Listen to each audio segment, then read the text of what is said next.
அனைவருக்கும் வணக்கம். நாம் இந்தியன் எக்கனாமியில் இண்டஸ்ட்ரி அண்ட் இன்ஃப்ராஸ்ட்ரக்சர் அப்படிங்கிற சாப்டர் பார்த்துட்டு இருக்கோம்.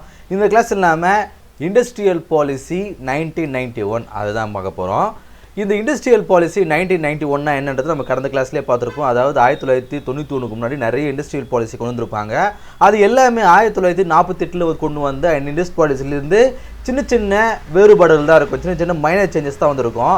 ஆனால் அந்த ஹோல் ஸ்ட்ரக்சரையே சேஞ்ச் பண்ணது எப்போ அப்படின்னா இந்த 1991 தான். அதாவது எல்பிஜி தான் நம்ம இண்டஸ்ட்ரியல் பாலிசி 1991 அப்படின்னு சொல்கிறோம். பாருங்கள், change the very nature of industrial policy. அதாவது இதுக்கு முன்னாடி இருந்த இண்டஸ்ட்ரியல் பாலிசிலாம் எல்லாத்தையுமே கம்ப்ளீட்டாக சேஞ்ச் பண்ணது எது? இந்த இண்டஸ்ட்ரியல் பாலிசி தான். இதுதான் நாம் இன்னி வரைக்கும் நம்ம பயன்படுத்திட்டு வரோம். அதே பாலிசி தான் இன்னைக்கு நம்ம ஃபாலோ பண்ணிட்டு வரோம். சரி, இதோடைய பேக்ரவுண்ட் என்ன? எதுக்காக நம்ம புது இண்டஸ்ட்ரியல் பாலிசி கொண்டு வந்தோம் அப்படின்னா, சிவியர் பிஓபி கிரைசிஸ், இந்த பேலன்ஸ் ஆஃப் பேமெண்ட் இருக்குது இல்லையா, அது ரொம்ப பாதிப்பில் இருந்தது. அது நிறைய டெபிசிட்ல இருந்தது. அதன் பிறகு கல்ஃப் இருக்குல்ல, வளைகுடா நாடுகளில் நடந்த அந்த போரின் காரணமாக ஆயிலுடைய ப்ரைஸஸ், எண்ணெயுடைய ப்ரைஸஸ் ரொம்ப அதிகமாக இருந்தது. அது பிறகு இன்ஃப்ளேஷன் 17% இருந்தது. விலைவாசி 17% இருந்தான். நார்மலாக ஒரு இன்ஃப்ளேஷன்ன்றது 4% தான் இருக்கணும், ஆனால் 17% இருந்துதான். அதன் பிறகு இது ஃபிஸ்கலுங்க, FISCAL, இது ஃபிஸ்கல் டெபிசிட் 8.4 இருந்தது. அதுவும் ஒரு காரணம். Indian foreign exchange declare just 2 weeks of import coverage. இதெல்லாம் நம்ம ஆல்ரெடி பார்த்தோம். இம்போர்ட் கவரேஜ்லாம் இந்த ஃபாரின் எக்ஸ்சேஞ்சில் இன்னும் 2 வாரத்துக்கு தான் இருக்கும் அப்படிங்கிறதுலாம் இந்த எக்கனாமிக் ரிஃபார்ம்ஸ் அப்படின்னு ஒரு சாப்டர் பார்த்துட்டு இல்லையா, அதிலே நிறைய இதெல்லாம் சொல்லியிருப்பேன். அதில் இன்னும் ரொம்ப தெளிவாக சொல்லியிருப்போம். நீங்கள் அதை போய் பார்த்தீங்கன்னா இன்னும் உங்களுக்கு நல்லா தெளிவாக புரியும்.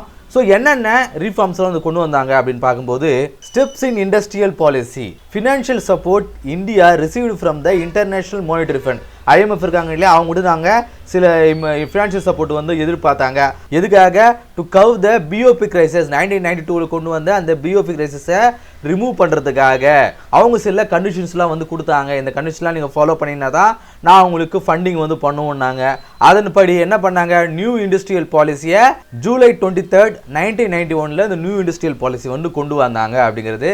இதெல்லாம் கூட நம்ம எக்கனாமிக் ரிஃபார்ம்ஸில் பார்த்து தான் சும்மா ஒரு வாய் நாம என்னென்ன அப்படிங்கிறத நம்ம திரும்ப ஒரு தடவை பார்த்துக்கிறோம். சரி, என்னென்ன பாலிசிஸ், என்னென்ன ஸ்டெப்ஸ் அதில் கொண்டு வந்தாங்க அப்படின்னு பார்க்கும்போது, டீரிசர்வேஷன் ஆஃப் இண்டஸ்ட்ரீஸ். நம்ம கடந்த ப்ராசஸில் என்னென்ன பார்த்துருப்பாங்க?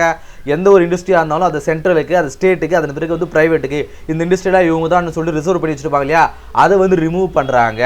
பாருங்க, இண்டஸ்ட்ரியல் பாலிசி ரெசல்யூஷன் 1956 சில ரெசல்யூஷன் கொடுத்துருப்பாங்க.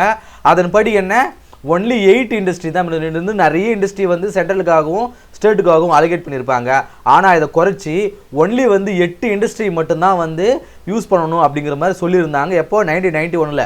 ஆனால் இப்போது அதை திரும்பவும் 2 இண்டஸ்ட்ரி மட்டும்தான் சென்ட்ரல் பாதுகாக்கணும், அதை ஃபாலோ பண்ணணும். மற்ற எல்லாமே ப்ரைவேட்டாக மாற்றிட்டாங்க. எந்த 2 இண்டஸ்ட்ரி இப்போ சொல்கிறேன்? அப்போது 1991 8 இண்டஸ்ட்ரியாக இருந்தது. இப்போ என்ன பண்ணுறாங்க? 2 இண்டஸ்ட்ரியாக குறைக்கிறாங்க. இன்னுமே அது குறைச்சிருக்காங்க. பாருங்கள், இதில் fully all partially reserve central government. மற்றதெல்லாம் கொஞ்சமாக இருக்க, இல்லைனா ஃபுல்லாக அவங்களுக்கே ப்ரைவேட்டாக கொடுத்துருப்பாங்க. எந்த 2 இண்டஸ்ட்ரின்னு பார்க்கும்போது, 1 atomic energy and nuclear research and other related activities, இது ஒரு இண்டஸ்ட்ரி. ரெண்டாவது ரயில்வே இண்டஸ்ட்ரி. இந்த ரயில்வே இண்டஸ்ட்ரியிலுமே பார்த்தீங்கன்னா கொஞ்சமாக கொஞ்சமாக ப்ரைவேட்டுக்கு கொடுத்துட்ருக்காங்க.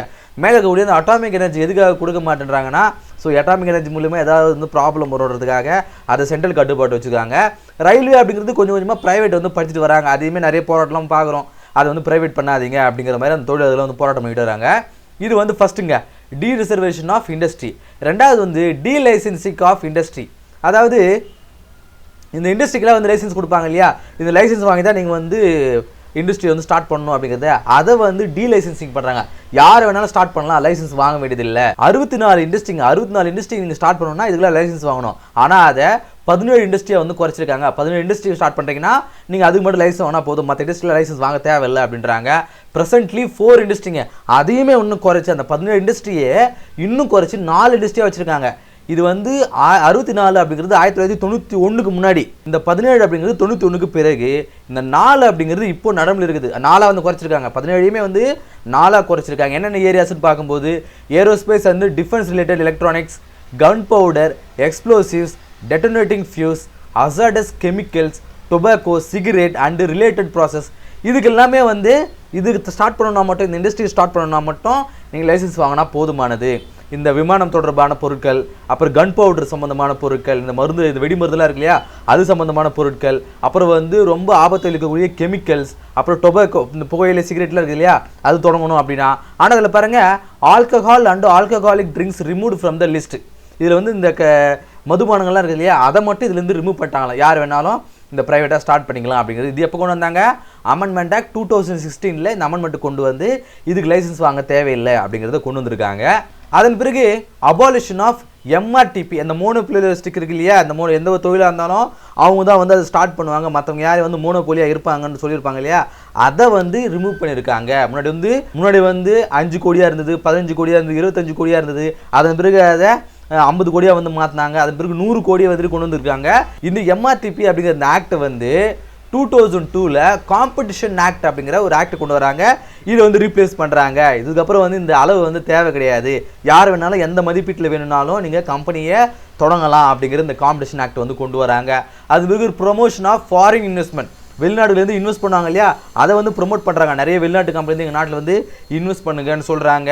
Allowed direct as well as indirect foreign investment. Direct இன்வெஸ்ட்மெண்ட்னா என்னன்னா ஒரு கம்பெனியானது நேராக வந்து நம்ம நாட்டில் வந்து இன்வெஸ்ட் பண்ணுறதுக்கு பேர் தான் வந்து அதோடைய பங்குகள்லாம் வந்து அந்த கம்பெனி தான் இருக்கும். இன்டைரக்ட்னா என்ன அப்படின்னா இங்கே இருக்கக்கூடிய ஒருத்தர் இங்கே குடிமகன் இருக்கிற எல்லா இந்தியன் சிட்டிசன் அவங்க மூலிமா இன்வெஸ்ட்மெண்ட் பண்ணுறது. இப்போ வெளிநாட்டுலேருந்து ஒரு கம்பெனிலேருந்து ஒரு கம்பெனி வந்துன்னு வச்சுங்களேன், அவங்க என்கிட்ட வந்து சொல்லுவாங்க நான் என்னோட டைப் பண்ணி என் பேர் தான் எங்கள் வந்து ஒரு இண்டஸ்ட்ரி வந்து ஓப்பன் பண்ணுவாங்க. அதில் வந்து ஷேர் ஹோல்டர்லாம் என்னிட்ட நம்ம பார்த்தோம். முன்னாடி வந்து ஒரு 75 வந்து இந்தியன் கிட்ட இருக்கணும், ஒரு 24 தான் வந்து அவங்க கிட்ட இருக்கணும் ரூபாய் சொல்லியிருப்பாங்க. அது வந்து 51 வந்து இந்தியன் கிட்ட இருக்கணும், 49 வந்து ஃபாரின் கிட்ட இருக்கணும். இந்த மாதிரிலாம் மாற்றிட்டு வந்தாங்க இல்லையா. இப்போ என்ன சொல்கிறாங்கன்னா டைரெக்டாகவே நீங்கள் வந்து இன்வெஸ்ட் பண்ணலாம், யாரும் இங்கே கூட கொலாபரேஷன்லாம் தேவையில்லை அப்படின்றாங்க. பாருங்கள், direct form of foreign investment called direct investment. டைரெக்டாக வந்து ஃபாரின்லேருந்து வந்து இன்வெஸ்ட் பண்ணுறத டைரக்ட் இன்வெஸ்ட்மெண்ட் சொல்கிறாங்க. Under which MNC company multinational கம்பெனிஸ்லாம் இருக்கு இல்லையா அதெல்லாம் வந்து இங்கே தான் வந்து இன்வெஸ்ட் பண்ணுறாங்க. நிறைய திரைப்படங்களில் ஒரு எம்என்சி கம்பெனி அவன் தான் நம்ம நாட்டுக்கு வந்து அச்சுறுத்தலாக இருக்கிறான், அவன் நியூங்கணும்னு சொல்லுவாங்க இல்லையா அந்த மாதிரி எம்என்சி கம்பெனிலாம் இந்த பீரியடு தான் இந்தியாவுக்குள்ளே வந்தது. பாருங்கள் 26%ன்றதை 100% வந்து ஓனர்ஷிப் வந்து மாற்றுறாங்க. இது வந்து ஓனர்ஷிப்புங்க, இது வந்து ரைட் பண்ண முடியல, அது ஓனர்ஷிப்புன்றதை மாற்றிக்கங்க, ஓனர்ஷிப்னு டைப் ஆகிட்டு இருக்குது. பாருங்கள் 26% இருந்தது 100% நீங்களே வந்து இந்தியன்ஸுக்கு வந்து எந்த ஷேர் வந்து கொடுக்க வேண்டியது இல்லைன்னு சொல்கிறாங்க.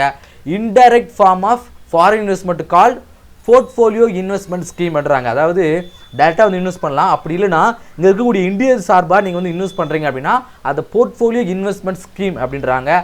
இந்த நேரத்தில் தான் செபிலாம் உண்டாக்கியிருப்பாங்க. இந்த ஷேர் மார்க்கெட் இருக்குது இல்லையா, ஸோ இந்த ஷேர் மார்க்கெட் எல்லாம் வந்து இந்த டைமில் தான் வந்து உருவாக்கியிருப்பாங்க. அந்த செபி கண்ட்ரோல் இருக்குது இல்லையா அதெல்லாம் வந்து அது மிக ஃபெரா அப்படிங்கிறது வந்து ஃபெமான் வந்து ரிப்ளேஸ் ஆகுது. இந்த ஃபெரான்றது ஃபாரின் எக்ஸ்சேஞ்ச் வந்து ரெகுலேட் பண்ணக்கூடிய ஒரு அத்தாரிட்டி இல்லையா அது வந்து ஃபெமா அப்படின்னு சொல்லிட்டு சேஞ்ச் ஆகுது. அதன் பிறகு லொக்கேஷன் ஆஃப் இண்டஸ்ட்ரிங்க. முன்னாடி வந்து நம்ம பார்த்துருப்போம் இல்லையா அந்த லொக்கேஷன் ஆஃப் இண்டஸ்ட்ரிஸ்னா என்ன, இப்போது ஒரு மாநிலத்தில் வந்து அந்த எக்கனாமிக் க்ரோத் இல்லைன்னா அந்த மாநிலத்தில் போய் அந்த இண்டஸ்ட்ரி ஸ்டார்ட் பண்ணு, அந்த மாநிலத்து இந்த இண்டஸ்ட்ரிக்கு வந்து இந்த இடம் தான் வந்து யூஸ்ஃபுல்லாக இருக்கும் அப்படின்லாம் இல்லாமல் அந்த மாநிலத்துக்கு ஏதாவது யூஸ்ஃபுல்லாக இருக்குமா அங்கே ஸ்டார்ட் பண்ணு அப்படிங்கிற மாதிரி பண்ணிட்டு இருந்தாங்க இல்லையா. இதை வந்து இன்னுமே வந்து ரெகுலேட் பண்ணுறாங்க, ரெண்டாக வந்து பிரிக்கிறாங்க. என்ன பொல்யூட்டிங் அண்ட் நான் பொல்யூட்டிங் இண்டஸ்ட்ரீஸ். பொல்யூட்டிங் அண்ட் நான் பொல்யூட்டிங் என்ன, இந்த இண்டஸ்ட்ரி ஆரம்பிக்கிறதுனால பொல்யூஷன் ஏதாவது ஏற்படுமா, சுற்றுச்சூழல் பாதிக்கப்படுமா அப்படின்னு பார்க்குறாங்க. நான் பொல்யூட்டிங் இண்டஸ்ட்ரியாக இருந்துச்சு, அதனால் எந்த பாதிப்பும் இல்லை அப்படின்னா அது எங்கே வேணாலும் ஸ்டார்ட் பண்ணலாம், அதுக்கு எந்த ஒரு பிரச்சனையும் கிடையாது. இதே பொல்யூட்டிங் இண்டஸ்ட்ரியாக இருந்தது, சுற்றுச்சூழல் எதனால் பாதிக்கப்படுது அப்படின்னா அட்லீஸ்ட் 25 கிலோமீட்டருங்க, ஒரு சிட்டியிலேருந்து 25 கிலோமீட்டர் தள்ளி தான் அந்த இண்டஸ்ட்ரியில் நீங்கள் வந்து கன்ஸ்ட்ரக்ட் பண்ணணும் அப்படிங்கிற மாதிரி ஒரு திட்டத்தை வந்து கொண்டு வராங்க. Compulsion of phased production abolition. Phased production அபாலிஷன்னா என்னென்னா முன்னாடியே பார்த்துருப்போம் நம்ம கோட்டா அப்படிங்கிற ஒரு விஷயம்லாம் முன்னாடி பாலிசியில் கொண்டு வந்திருப்பாங்க. என்னென்னா ஒரு கம்பெனியானது இவ்வளோ அமௌண்ட் ஆஃப் ப்ரொடக்ஷன் தான் வந்து கொண்டு வரணும், அதுக்கு மேலே வந்து கொண்டு வரக்கூடாது, ஏன்னா நேச்சுரல் ரிசோர்ஸை அவங்க வந்து எக்ஸ்ப்ளாய்ட் பண்ணுவாங்கன்னு சொல்லியிருந்தாங்க இல்லையா அதெல்லாம் கேன்சல் பண்ணி விட்டாங்க. எவ்வளோ வேணும்னாலும் இங்கே ப்ரொடக்ஷன் பண்ணிக்கலாம். பாருங்கள் ப்ரைவேட் ஃபர்ம்ஸ், நிறைய டைப்பிங் மிஸ் இருக்குது மன்னிச்சுக்கோங்க. Private firms could go for producing as many as goods model simultaneously. எவ்வளோ வேணுனாலும் இங்கே ப்ரொடியூஸ் பண்ணிக்கலாம் அப்படின்றாங்க. அது பிறகு compulsion to convert loans into share abolition. இது என்னென்னா 1970 ஃபுல்லி நேஷனலைஸ்ட் பேங்க்குங்க. ஒரு 14 பேங்க் வந்து தேசியமயமாக்கப்பட்ட பேங்க்ஸ் இருந்து. அதுக்கு முன்னாடிலாம் வந்து ஒரு இண்டஸ்ட்ரி ஸ்டார்ட் பண்ணுறாங்கன்னா பேங்க்குக்கிட்ட போய் லோன் வாங்குவாங்க, அவங்க விருப்பம் அளவு அவங்க வந்து திருப்பி செலுத்துவாங்கன்னு வச்சுங்களேன். ஆனால் பேங்க்குகளானது தேசியமயமாக்கப்பட்ட பிறகு ஒரு இண்டஸ்ட்ரியானது பேங்க்குக்கிட்ட வந்து கடன் வாங்குது அப்படின்னா அவங்களால அதை திருப்பி செலுத்த முடியல அப்படின்னா அதை வந்து அந்த பேங்க்குடைய பங்கை வந்து அவங்க கன்வெர்ட் பண்ணிக்குவாங்களாம். இப்போ ஒரு இண்டஸ்ட்ரியோடைய மதிப்பு அப்படிங்கிறது ஒரு 50 கோடின்னு வச்சுங்களேன். இப்போ அவங்க பேங்க்கிட்ட இருந்து 25 கோடி அவங்க வாங்கியிருக்காங்க, திருப்பி அவங்களால செலுத்த முடியும்னா அந்த 25 கோடியை எனக்கு ஷேராக கொடுத்துருன்னு சொல்லிட்டு அந்த இண்டஸ்ட்ரி என்ன பண்ணுவாங்களாம், தேசிய கவர்மெண்ட் ப்ராப்பர்ட்டியாக மாற்றிடுவாங்க. இப்படி நிறைய கம்பெனியை வந்து இதுமாரி மாற்றுறதுனால என்ன ஆகுது அப்படின்னா, நிறைய கம்பெனி வந்து ஸ்டார்ட் பண்ண மாட்டேன்றாங்க.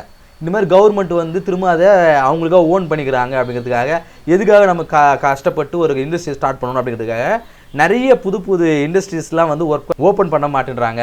ஸோ அதை வந்து அபாலிஷ் பண்ணுறதுக்காக இந்த ஷேர்ஸை வந்து கன்வெர்ட் பண்ணுறாங்க இல்லையா, அதை வந்து அபாலிஷ் பண்ணுறாங்க. ஸோ இதுக்கெல்லாம் வந்து எதுக்காக கொண்டு வராங்க அப்படின்னா, நிறைய தொழில்கள் வந்து இந்தியாவில் தொடங்கணும், இந்தியாவுடைய பொருளாதாரம் இன்க்ரீஸ் ஆகணும் அப்படிங்கிறதுக்காக தான் இந்த விஷயங்களெல்லாம் கொண்டு வராங்க. இந்த எம்ஆர்டிபி வந்து அபாலிஷ் பண்ணுறது, எவ்வளோ வேணாலும் நீங்கள் ப்ரொடியூஸ் பண்ணிக்கோங்க, டேரெக்டாக வந்து நீங்கள் இன்வெஸ்ட் பண்ணலாம், இந்தியன்ஸ் வந்து என்ன ஷேரை வந்து கொடுக்க வேண்டியதில்லை.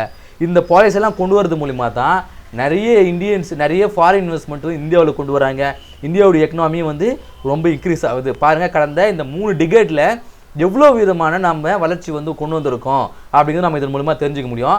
இந்த கிளாஸில் நாம் நியூ இண்டஸ்ட்ரியல் பாலிசியான 1991 கொண்டு வந்த அந்த பாலிசி என்ன, அதன் மூலமாக எழுதப்பட்ட ஸ்டெப்ஸ் என்ன அப்படிங்கிறத இந்த கிளாஸில் நம்ம தெரிஞ்சுக்கிட்டோம். அடுத்த கிளாஸ் சந்திப்போம். நன்றி.